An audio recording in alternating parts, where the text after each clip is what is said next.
What's going on, you guys? It's Evan the Pond Man. I'm the owner of a gold and silver business. If you've never seen this channel before, we do a lot of fun things on this channel. This is the first ever Pond Chats. What we're going to be doing here is I'm going to be having other social media influencers, people in my industry, or just interesting people on here for interviews, and we're going to pick their brain and kind of talk about what they do and why I like what they do. So joining me for the first ever Pond Chats, Mr. Kevin Earl. Kevin! Hey. Now, some of my viewers might be like, well, why the fuck is he talking to this guy? The reason being, why you stood out to me so much, why I instantly was hooked on your TikTok.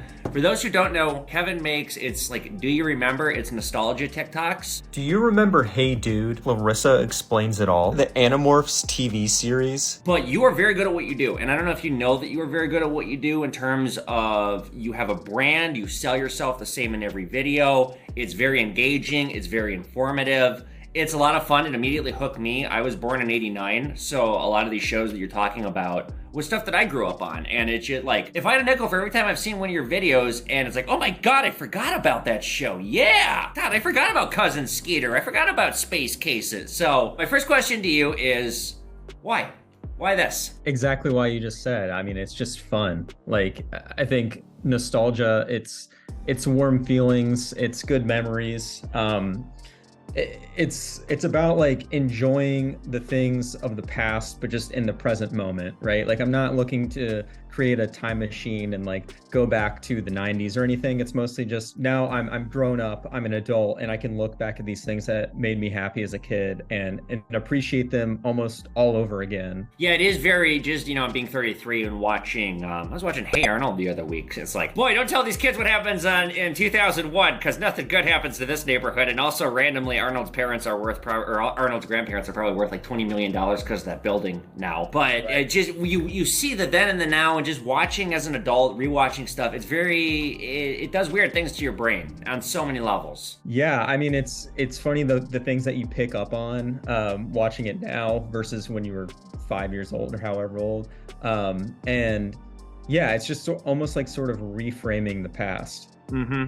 And sometimes it's really fun to watch things again as an adult when you notice jokes that were written for the adults watching, but as a kid you didn't pick up on it. Like, one of my favorites, there's an episode of Rugrats, and I think it's when Grandpa moves out, and Tommy looks out the window and he's sad, and spring turns to summer, turns to fall, turns to winter, and then one of the parents comes over and says, God, crazy weather we've been having this week. Yeah. Rugrats is full of those. Yeah, but like Rugrats, though, is a good example of a lot of adult jokes written in that show that, when you watch it when you're younger, you don't pick up on it at all. I mean, a lot of those shows in general. Yeah, and it's funny because like I wonder what the writer's intention was with that. Like, was it to catch the attention of the adults that were maybe in the room, like passively listening, or was it trying to like more like intelligent, mature kids? Like, I don't really know. My pet theory is it's the same mentality that went through the Disney animators' minds when they wrote Sex and the Stars. Just little fuck yous here and there, and let's have a laugh and see if anyone picks up on it.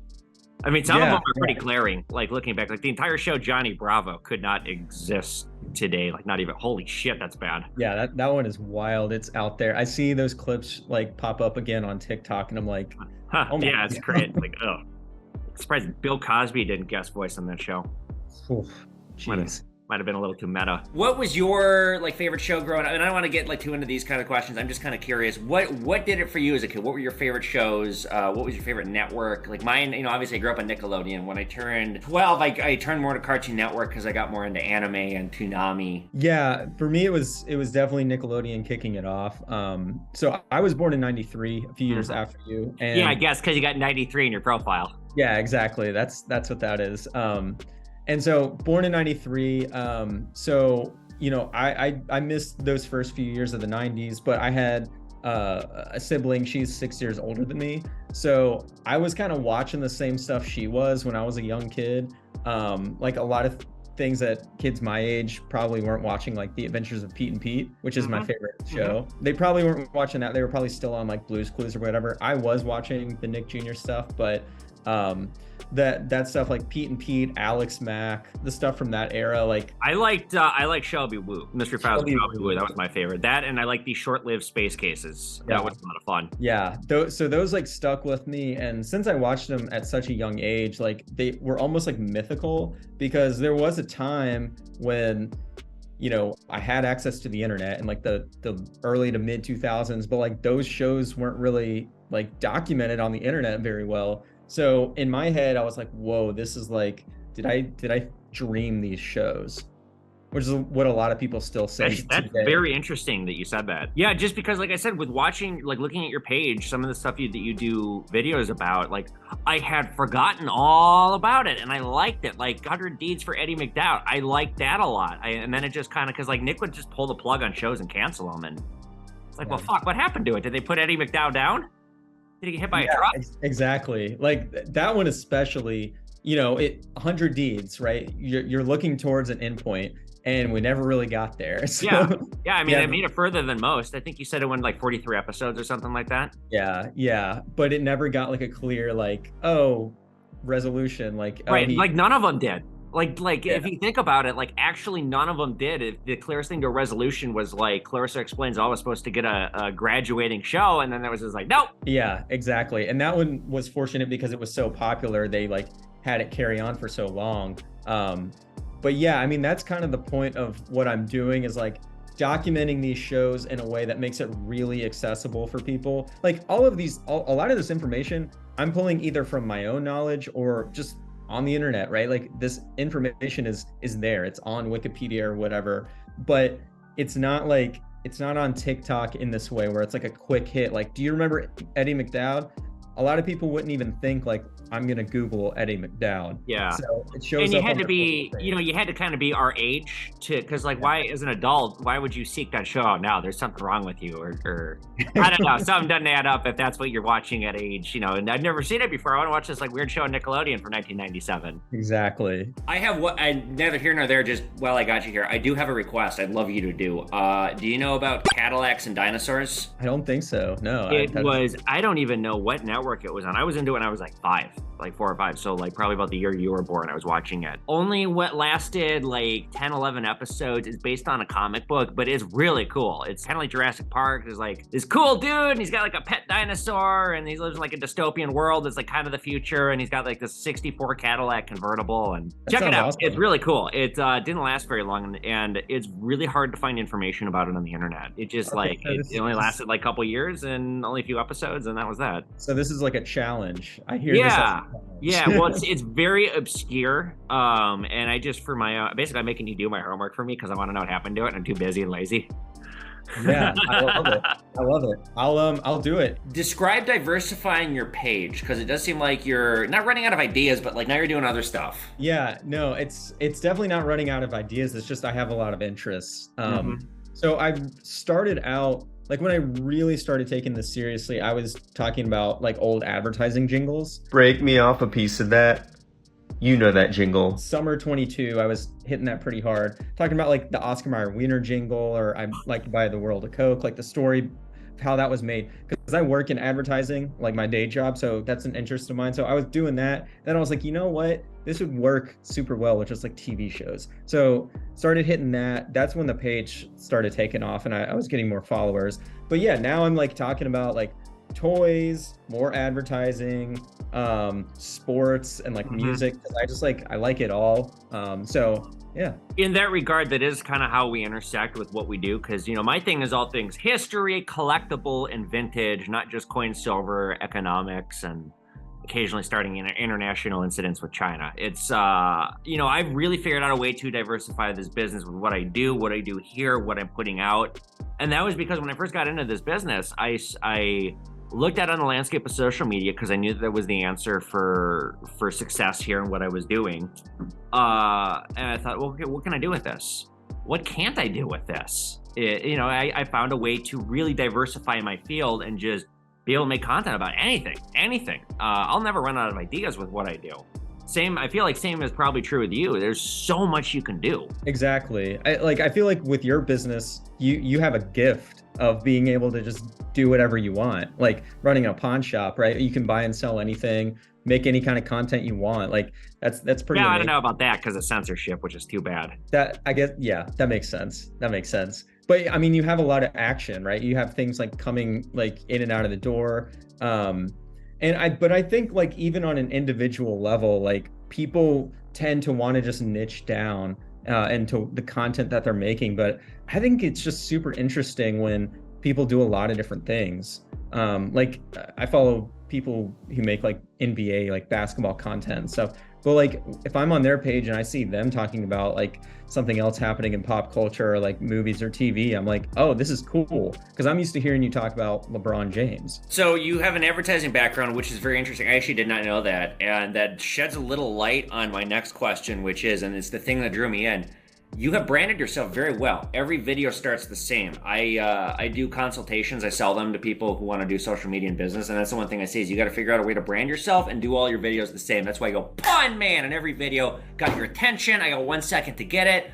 I do the same thing again and again and again. I don't switch it up. And you seem to do the same. And you do it in a way that's very tasteful and clever and fun. You say, do you remember? So why don't you tell us a little bit about that? Thanks. Yeah. So do you remember? I mean, that's just a great hook, right? Like, it immediately people are tuned in because they're like, do I remember this? They want to figure it out. They want to answer the question. It's funny because it's a challenge. A lot of the comments are literally just like, yes, you know, or no,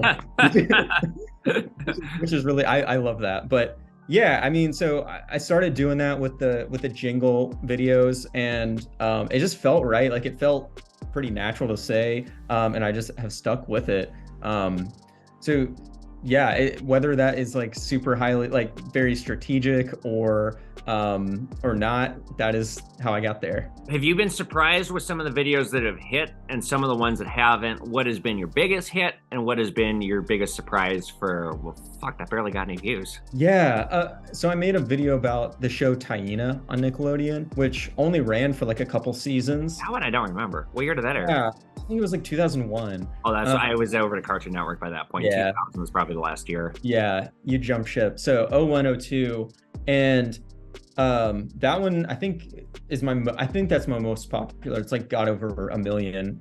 Really? And yeah, for like such, I guess it just like hit the right wave on the For You page. That's it. You know what that is? I think it's the bulk age group watching TikTok would have grown up watching that one or knowing that one. That's probably a good point. 21 to 25. That's a really good point. So yeah, that one blew up, and like I made one about the Torkelsons as well, which was like not a super popular show on NBC back in like the mid 90s, but then they did reruns on Disney Channel, and that one was the first one that really blew up, like over 500,000 views, and that kind of blew me away. But yeah, I've had some that, like I made some about like some of the hits on Disney Channel, like Halloween Town, Brink, even like Hocus Pocus. I don't know if any of them cracked like 100,000, which is cool though too. I mean, like whether or not I'm hitting the views that I expect or not, like I just like making the videos. Right, it's fun. Take it from me, the fun wears off after a certain point.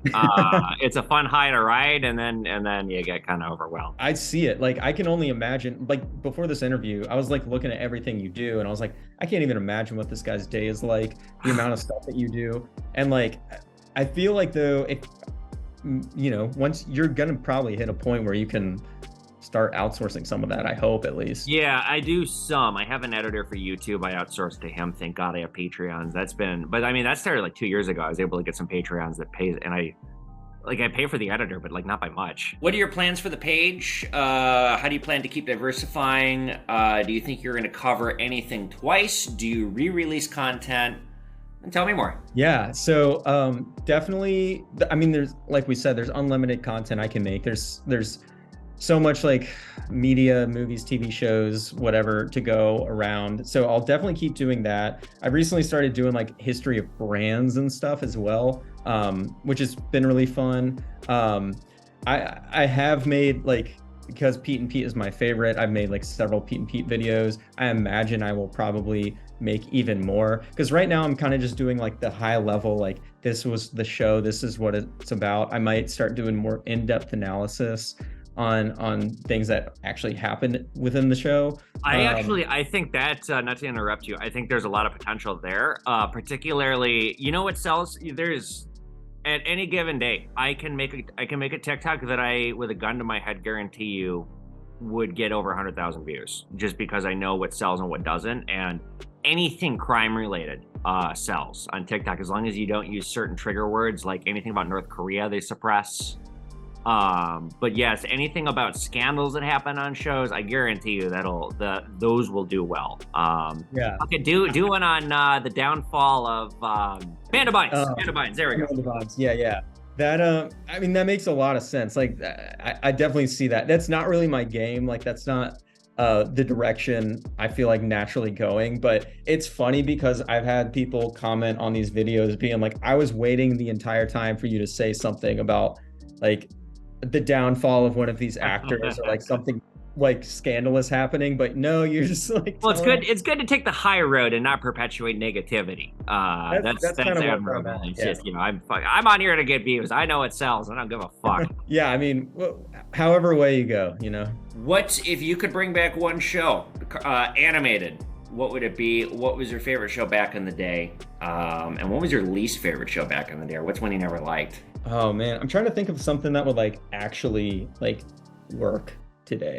I can start this one. The one show that I never liked, and to this day I don't like it. I've attempted to was I wrong as a kid? No, it's just fucking stupid. Cat Dog. I hated Cat Dog. I thought it was so goddamn dumb. I don't know why. It just never clicked with me. I always hated it when it would come on TV. The one show that I still love watching. My girlfriend has a tattoo of it. I actually just paid for it when she was visiting. Invader Zim. And they did kind of bring it back a little bit with that Netflix movie, and it was great. But I'm actually surprised because it has such a cult following that they didn't just get it on like a private premium service and just reboot it. Agreed. That one's crazy because I remember watching that debut on Nickelodeon being like, wow, this is really weird and interesting. Yeah. And then like 10 years later, seeing it all over Hot Topic. And I was like, how did this happen? Yeah. I mean, I know how, but it was seemed kind of out of nowhere. I think I would like to bring back, I did a video on this one recently, but The Weekenders on Disney. I feel like it kind of flew under the radar, and rewatched it recently, and I'm like, this feels like it could have come out like yesterday. Like it doesn't feel super dated, and the jokes were really good, and I think that could actually work today. What has been a show that has been the hardest information to find anything about it? There's just like nothing about it online anymore. Geez, I might have to look at my page because I know there have been some things. I forget what it is. You mentioned one pretty recently, and it was a show that I had liked, and it was like they only did one season of it. There's very little information about it. You can't find it online. I forget what it was. Something obscure. Was it Out of Control on Nickelodeon? That one was kind of tough. That sounds right. I don't remember. Is there a dark avenue you've discovered going down these rabbit holes with some of these shows? Anything you found there was like, oh, God. I mean, recently, I just did a video about Roundhouse on Nickelodeon. That was one of the earlier ones. And what was Roundhouse? I learned that like one of the actors on the show passed away like while they were producing it, and he was really young. And I don't think they even acknowledged it on the show. They might have like said he was like dealing with like personal something, but then like he passed away, and they never said, oh, he passed away. He just was like gone. He went away to summer camp. Yeah, space camp or something like that. He went to space camp. I like that. Yeah. Today it would be so different. Like that would be all over social media. Are you producing one video a day or more? It depends. Like sometimes if I have a lot of free time, like I'll kind of hit a wave and I'm doing one a day. But sometimes it's like maybe only 2 or 3 a week. And it can vary now, with like the topics that I cover. It might only be like one TV show during the week. But yeah, it kind of depends. It's usually never less than 2 a week and never more than like 7. Do your friends and family know about this page? Oh yeah. I put it all over like Facebook and cool. Instagram and everything. Yeah. All right. Well, Kevin, thank you so much for joining me here on Pawn Chats. You guys, please follow Kevin Earl 93 on TikTok for great nostalgia videos from the 90s, early 2000s, a lot of stuff that reminisces well with me. It's excellent content. There's a lot to be learned from his page about branding yourself and how to make engaging, informative content.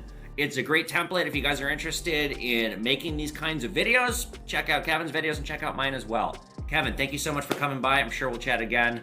Good luck with your page, and I can't wait to see where it goes and how it grows. Thank you. Thanks for having me on, Pawn Man. All right. Thanks, Kevin. Have a great night.